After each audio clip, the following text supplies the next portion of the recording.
السلام علیکم ناظرین، امید کرتا ہوں آپ تمام لوگ خیر و عافیت سے ہوں گے۔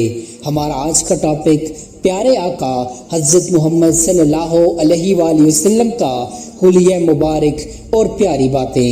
ابھی تک ہم لوگ اس کائنات کی تمام حسین مخلوقات اور حسین نظاروں کو ہی نہیں سمجھ پائے، تاہم دیکھی اور اندیکھی مخلوقات میں انسان کو اشرف المخلوقات کہا گیا ہے، اور تمام مخلوقات میں وجہ تخلیق کائنات حضرت محمد صلی اللہ علیہ وآلہ وسلم سب سے افضل اور برتر ہیں۔ آپ صلی اللہ علیہ وآلہ وسلم جیسا نہ آپ صلی اللہ علیہ وآلہ وسلم سے پہلے کو آیا، نہ آپ صلی اللہ علیہ وآلہ وسلم کے زمانے میں، اور نہ ہی قیامت تک کوئی آ سکتا ہے۔ کسی نبی کو کوئی خوبی ملی تو کسی نبی کو کوئی، اور تمام انبیاء کی خوبیاں اور اوصاف آپ صلی اللہ علیہ وآلہ وسلم میں موجود ہیں۔ آپ صلی اللہ علیہ وآلہ وسلم کی ہستی بے مثل اور بے مثال ہے، اور ہم اس قدر مصروف ہو گئے ہیں کہ ہمیں اپنے نبی صلی اللہ علیہ وآلہ وسلم کے بارے میں کچھ پتہ ہی نہیں، ہمیں آپ صلی اللہ علیہ وآلہ وسلم کی حقیقی پہچان ہی نہیں۔ آئیے اپنے نبی کریم صلی اللہ علیہ وآلہ وسلم کے حلیہ مبارک یاد کریں اور ہمیشہ اپنے ذہن میں رکھیں۔ آپ صلی اللہ علیہ وآلہ وسلم کا سر مبارک خوبصورت تھا، بال نیم کنگریالے تھے، اکثر مانگ درمیان سے نکالتے تھے، بال کان کی لو تک لمبے تھے، ماتھا کشادہ تھا، پاؤں گول اور کماندار تھی، اور درمیان میں بال نہیں تھے، پلکیں دراز تھیں۔ آپ صلی اللہ علیہ وآلہ وسلم کی آنکھیں موٹی، لمبی اور خوبصورت تھیں، آنکھوں میں پتلی سیاہ اور سفیدی چمکتی ہوئی نمایاں تھی، آنکھیں ہر وقت قدرتی سرماگی ہوتی تھی، آنکھوں میں نور و کشش تھی۔ آپ صلی اللہ علیہ وآلہ وسلم جب آنکھ اٹھاتے تو کوئی نہیں دیکھ سکتا تھا، گال مبارک گول تھے، چہرہ مبارک چودھویں کے چاند کی طرح چمکتا، رنگ کلیوں کی طرح خوبصورت چمکتا تھا، ہونٹ مبارک گلابی اور خوبصورت تھے، دانت مبارک گولائی میں سفید اور چمکدار تھے۔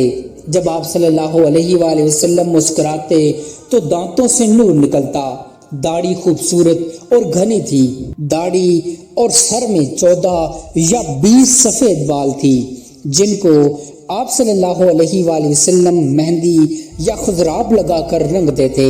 آپ صلی اللہ علیہ وآلہ وسلم کی گردن باریک، لمبی اور سراہی دار تھی، سینہ چوڑا تھا، چھاتی چوڑی تھی، جسم پر بال نہیں تھے، چھاتی کے درمیان بالوں کی ایک باریک سی لکیر تھی جو لاف پر جا کر ختم ہو جاتی تھی، کلائیوں پر ہلکے ہلکے بال تھے، بازو لمبے دراز تھے، انگلیاں لمبی اور سیدھی تھی، ہتھیلی کشادہ تھی، بالکل سیدھا قد تھا، سینہ اور پیٹ برابر تھے، پاؤں انتہائی نرم و نازک تھے۔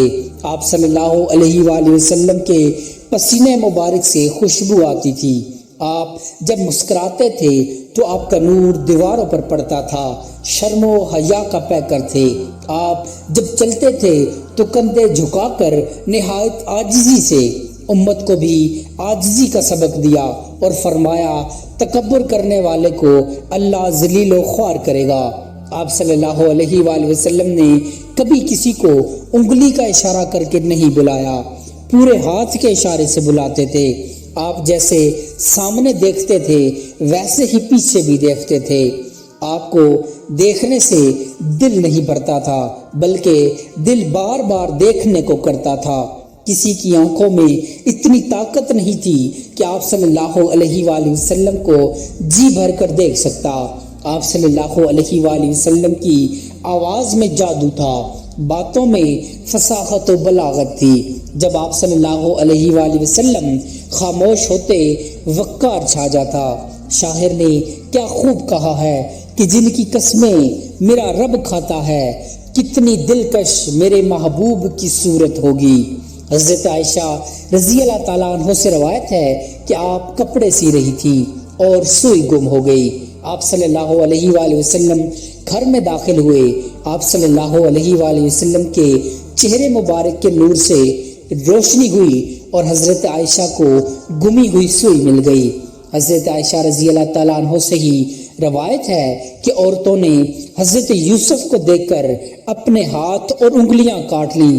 اگر میرے محبوب صلی اللہ علیہ وآلہ وسلم کو دیکھتی تو دل ہی چیر لیتی۔ حضرت ابو ہریرہ رضی اللہ تعالیٰ عنہ سے روایت ہے کہ میری آنکھ نے آپ صلی اللہ علیہ وآلہ وسلم سے زیادہ حسین کسی کو نہیں دیکھا۔ حضرت انس بن مالک رضی اللہ تعالیٰ عنہ سے روایت ہے کہ پورے چاند کی رات تھی۔ چاند نہایت پیارا، شاندار اور روشن تھا۔ اس دور میں حسن و جمال کو چاند کے ساتھ تشبیہ دی جاتی تھی۔ آپ فرماتے ہیں میں نے سوچا کہ دیکھوں 14ویں کا چاند زیادہ خوبصورت ہے یا میرے محبوب صلی اللہ علیہ وآلہ وسلم۔ کہتے ہیں میں یہ دیکھنے کے لیے کچھ دور کھڑے آقا کریم صلی اللہ علیہ وآلہ وسلم کو دیکھا اور چاند کو دیکھا، پھر آپ صلی اللہ علیہ وآلہ وسلم کو دیکھا اور چاند کو دیکھا، پھر آپ صلی اللہ علیہ وآلہ وسلم کو دیکھا اور چاند کو دیکھا، غرض کئی بار دیکھا۔ آپ رضی اللہ تعالیٰ عنہ فرماتے ہیں کہ اللہ کی قسم میرے محبوب آقا صلی اللہ علیہ وآلہ وسلم چاند سے بہت زیادہ خوبصورت تھے۔ امام قرطبی رحمۃ اللہ علیہ فرماتے ہیں کہ اللہ پاک نے اپنے حبیب کا سارا حسن و جمال اور خوبصورتی تو ظاہر ہی نہیں کی، ورنہ انسان آپ صلی اللہ علیہ وآلہ وسلم کے حسن کا جلوہ بھی نہ دیکھ پاتا۔ ہم اتنے سنگ دل اور ظالم ہیں کہ اپنے عظیم اور بزرگ برتر آقا صلی اللہ علیہ وآلہ وسلم سے بے وفائی کیے ہوئے ہیں، آپ صلی اللہ علیہ وآلہ وسلم کو بھولے ہوئے ہیں۔ آئیے اس وفاؤں والے نبی صلی اللہ علیہ وآلہ وسلم کو ہر پل یاد کرنے اور آپ صلی اللہ علیہ وآلہ وسلم کی باتوں کو آگے پہنچانے کا عہد کریں، کیونکہ میرے نبی صلی اللہ علیہ وآلہ وسلم نے فرمایا کہ اللہ اس شخص کے چہرے کو تر و تازہ رکھے کہ جس نے ہماری کوئی حدیث سنی، یاد کی اور یہاں تک کہ آگے پہنچا دی۔ ہم سب جب اپنے آقا صلی اللہ علیہ وآلہ وسلم کا یہ حلیہ مبارک اور زندگی کے پہلو یاد رکھیں گے تو جلد ہی ہمیں آپ صلی اللہ علیہ وآلہ وسلم کا دیدار بھی نصیب ہوگا اور آپ صلی اللہ علیہ وآلہ وسلم کی شفاعت بھی انشاءاللہ۔ امید کرتا ہوں آپ کو ہماری آج کی ویڈیو پسند آئی ہوگی۔ مزید ایسی انفارمیٹیو ویڈیوز دیکھنے کے لیے چینل کو سبسکرائب کر لیجئے۔ جزاک اللہ خیرہ۔